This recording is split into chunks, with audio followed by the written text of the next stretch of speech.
नमस्कार साथियों, आईसीआर मध्य भारत समाचार के नए सीज़न के पहले अंक में आप सभी का हार्दिक स्वागत है। साथियों, आपके सहयोग से और आप जैसे दर्शकों ने इतना सहयोग किया है कि हमारा जो YouTube चैनल है, जो भारतीय कृषि अनुसंधान परिषद के जो चुनिंदा संस्थान है, बड़े बड़े संस्थान हैं, उनकी श्रेणी में आज की तारीख में हम कुछ मामले में प्रथम तो कुछ मामले में तृतीय स्थान पे है। जैसे कि भारतीय कृषि अनुसंधान संस्थान जो नई दिल्ली का है, या जो IIHR Indian institute of horticulture research जो बेंगलोर का है, और उसके साथ साथ हमारे संस्थान का YouTube चैनल भी बहुत अच्छा योगदान दे रहा है सोयाबीन की खेती में। हालांकि उसमें सीमाएँ हैं कि केवल हम एक ही फसल के ऊपर काम करते हैं, जबकि दूसरे जो संस्थान हैं उनके पास कई फसलें हैं, कई एंटरप्राइज उसके ऊपर काम करते हैं। लेकिन पिछले कुछ सालों से आप जो दर्शकों ने जो भी प्यार दिया है और जो भी प्रतिक्रियाएं दे, उससे हम पूर्णतः अभिभूत है। और 3 सीज़न हमने अभी तक कंप्लीट कर ले, चौथे सीज़न का पहला एपिसोड है।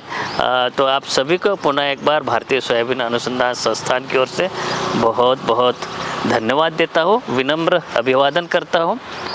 और आज के एपिसोड में हम ये देखेंगे कि हमारे जो निदेशक महोदय डॉक्टर KH सिंह साहब, उनका बधाई संदेश किसानों के लिए वो लेके आए हैं। और लेकिन उससे पहले देखेंगे अभी तक के मुख्य समाचार।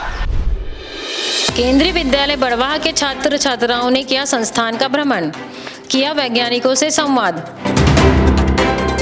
इसी प्रकार महू एवं इंदौर के केंद्रीय विद्यालयों के विद्यार्थियों का भी हुआ संस्थान में भ्रमण कार्यक्रम संपन्न। संस्थान के doctor Natraj, doctor Hemant Maheshwari, doctor Milind Ratnaparkhe, doctor Savita Kole एवं डॉक्टर बीयू दुपारे ने किया संबोधित। अमेरिका के मिसिसिपी यूनिवर्सिटी के डॉक्टर प्रकाश कुमार झा ने संस्थान के वैज्ञानिक एवं शोधार्थी छात्रों के लिए अंतर्राष्ट्रीय संस्थाओं से अनुसंधान फंड प्राप्त करने की प्रक्रिया विषय पर दिया व्याख्यान। दिसंबर 16 से 31 के दौरान संस्थान में मनाया गया स्वच्छता पखवाड़ा। स्वच्छता शपथ के पश्चात प्रक्षेत्र परिसर में स्वच्छता कार्यक्रम, स्वच्छता जागरूकता रैली, कंपोस्ट पिट की सफाई, कार्यालय डिजिटाइजेशन जैसी अनेक गतिविधियों का हुआ आयोजन। संस्थान के एग्री बिजनेस इंक्यूबेशन केंद्र द्वारा महाराष्ट्र के यवतमाल जिले के FPO में शामिल कृषकों के लिए हुआ 3 दिवसीय प्रशिक्षण कार्यक्रम का सफल आयोजन। डॉक्टर महावीर शर्मा, डॉक्टर बीयू दुपारे, डॉक्टर लोकेश मीना, डॉक्टर संजीव कुमार ने दिए व्याख्यान। श्री अभिषेक भारती, श्री योगेश सोहनी एवं दीपक ने किया सोया खाद्य पदार्थ बनाने का व्यवहारिक प्रदर्शन। बड़नगर उज्जैन के सोया कृषकों ने वृत्ति नामक NGO के माध्यम से किया संस्थान में भ्रमण। डॉक्टर लोकेश मीना, डॉक्टर राकेश कुमार वर्मा एवं डॉक्टर बीयू दुपारे ने दिए सोयाबीन उत्पादन, फसल संरक्षण, खरपतवार नियंत्रण जैसे कई मुद्दों पर की कृषकों से चर्चा। केंद्रीय कृषि अभियांत्रिकी संस्थान भोपाल परिसर में आयोजित मध्य क्षेत्रीय खेलकूद प्रतियोगिता में संस्थान के खिलाड़ियों ने लिया भाग और किया विभिन्न खेलों में अपनी क्षमता का प्रदर्शन। संस्थान के महिला खिलाड़ियों ने अपनी उच्चतम क्षमता का प्रदर्शन करते हुए हासिल किए कुल 9 पदक। संस्थान की सुश्री सीमा चौहान को table tennis, long jump, discus throw और शॉटपुट में मिली कामयाबी, जबकि श्रीमती सरिता बाई और सुश्री प्रियंका सावंत ने 200 मीटर दौड़ और महिलाओं के लिए डबल टेबल टेनिस प्रतियोगिता में प्राप्त किया रजत पदक।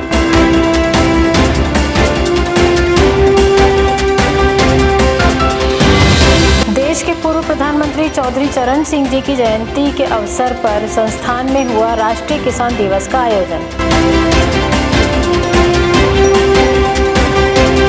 कार्यक्रम के दौरान संस्थान के वैज्ञानिकों द्वारा विकसित नवीनतम एवं लोकप्रिय सोयाबीन किस्में NRC 150, NRC 165 एवं NRC 181 का किया गया बीज वितरण। इस कार्यक्रम में मध्य प्रदेश, महाराष्ट्र एवं राजस्थान के विभिन्न जिलों के लगभग 1300 सोया कृषकों ने लिया भाग। संस्थान के निदेशक डॉक्टर के.एस. सिंह के अनुसार अब से प्रत्येक वर्ष 23 दिसंबर को राष्ट्रीय किसान दिवस के अवसर पर सीमित मात्रा में सोया किस्मों के बीजों का किया जाएगा वितरण। बीज वितरण कार्यक्रम के सफल क्रियान्वयन हेतु बीज प्रभाग के डॉक्टर मृणाल एवं पूनम कुचलन तथा प्रशासन वित्त अनुभाग से जुड़े कई नियमित एवं अनुबंधित कर्मचारियों का रहा योगदान।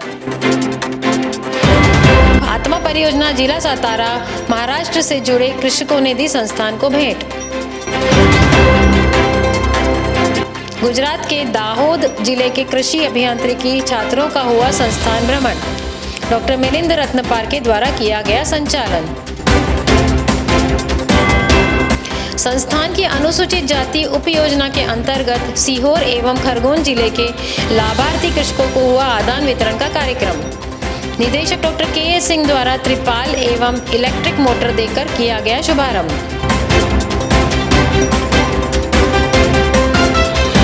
इस अवसर पर प्रशिक्षण कार्यक्रम का भी हुआ आयोजन। Doctor Rakesh Verma, doctor बी.यू. Dupare, doctor Prince Choyal ने दी विभिन्न विषयों पर जानकारी।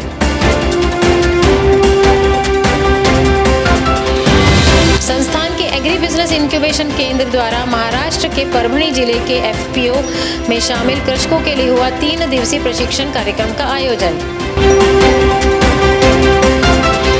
कृषि विज्ञान केंद्र हिंगोली महाराष्ट्र से जुड़े 60 कृषकों ने किया संस्थान का भ्रमण और प्राप्त की सोया उत्पादन में लाभकारी महत्वपूर्ण उत्पादन तकनीकी एवं प्रसंस्कृत सोया खाद्य पदार्थों की जानकारी।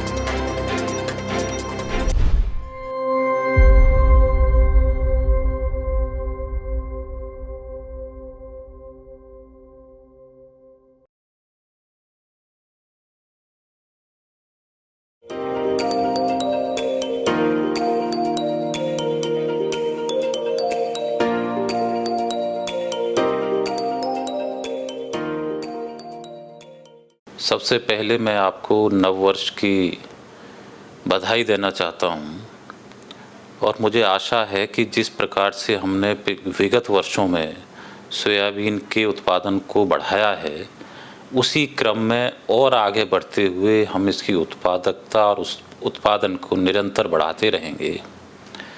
भाइयों, जैसा कि आप जानते हैं कि यद्यपि इस समय रबी का जो मौसम चल रहा है, तो जो फसलें हैं आप लगा रहे होंगे, गेहूं है, चना है, या कुछ किसान भाई सरसों की भी फसल ले रहे हैं।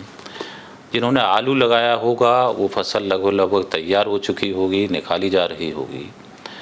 परंतु मैं आपको सोयाबीन के संपर्क से ये बताना चाहता हूँ कि हाल ही के दिनों में हमने कुछ किसान भाइयों को सोयाबीन की नई किस्मों का बीज उपलब्ध कराया है, जिसमें हमारा उद्देश्य यह है कि क्योंकि जो नवीन किस्में हैं इनको किसान भाइयों तक पहुंचने में कई वर्ष लग जाते हैं, तो उस समय को कम करने के लिए यदि आप इन किस्मों का बीज उत्पादन इस मौसम में, जो आने वाला ये जनवरी का महीना है, इसमें बुवाई करके शुरू कर देंगे तो आपके पास मुख्य फसल लेने के लिए जून के महीने में पर्याप्त बीज उपलब्ध रहेगा। तो मेरा आपसे ये आग्रह है कि ये जो बीज आपको मिला है इसको अति शीघ्र संभव हो तो जनवरी के प्रथम या द्वितीय सप्ताह तक लगा दें, जिससे आने वाले समय में इसकी पैदावार अच्छी मिल सके और आपको कम से कम पानी भी देना पड़ेगा। जहाँ तक बात है कि जो नई किस्में आ रही हैं, इनका हम आपसे फीडबैक भी चाहते हैं कि पुरानी किस्मों की तुलना में इनका उत्पादन आपको कैसा लगा। इसके साथ साथ मैं आपको ये भी बताना चाहता हूँ कि केवल उत्पादन तक ही सीमित न रहें, वैल्यू एडिशन के बारे में अवश्य सोचें। सोयाबीन एक ऐसी फसल है, मैं कई बार इस बात को दोहराता रहता हूँ, क्योंकि इसमें प्रोटीन की मात्रा अन्य सभी दलहनी फसलों की तुलना में बहुत अधिक है। लगभग 40% प्रोटीन इसमें पाया जाता है। तो इसके अनेक प्रकार के प्रयोग किए जाते हैं। तो मेरा आपसे ये भी आग्रह है कि आप हमारे संस्थान में जब भी भ्रमण करें तो यहाँ देखें कि किस प्रकार के उत्पाद और कैसे कैसे बनाए जाते हैं, और यदि संभव हो तो इसे अपने एफपीओ के लेवल पर, ग्राम स्तर पर छोटे छोटे उद्योग धंधे लगा करके इस कार्य को प्रारंभ करेंगे तो आपकी जो आय है उसमें वृद्धि होगी।